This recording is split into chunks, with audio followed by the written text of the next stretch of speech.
Not guilty. The 3 Toronto police officers charged with sexually assaulting a female parking enforcement officer have been acquitted. It was an emotional day here in court as the judge delivered her verdict in a trial that was never about whether or not the officers had sex with the woman, but whether she was capable of giving consent. Constables Josh Cabero, Samir Kara and Leslie Nizhnik all cleared more than 2.5 years after they were accused of group sex with the complainant in a hotel room at the Western Harbour Castle. The woman had claimed she was either too drunk or drugged to give consent after a night of drinking. In the end, the judge found her testimony had inconsistencies and frailties, which led to reasonable doubt. Justice Anne Malloy stated, "Based on the complainant's evidence, I cannot be sure about what happened in that hotel room. It is simply not safe to convict." This video evidence was key to that decision. It shows the complainant getting out of a cab and going into the hotel where the sex took place.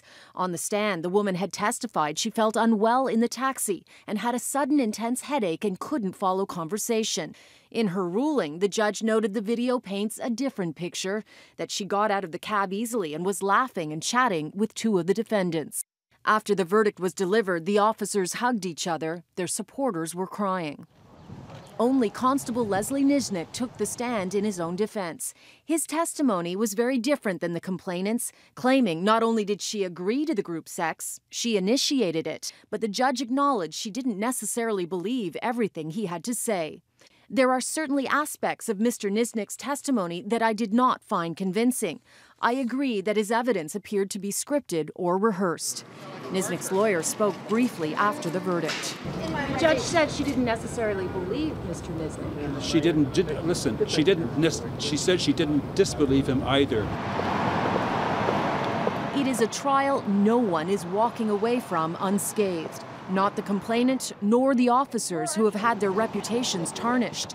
The judge noted the question is not whether they behaved admirably or even ethically.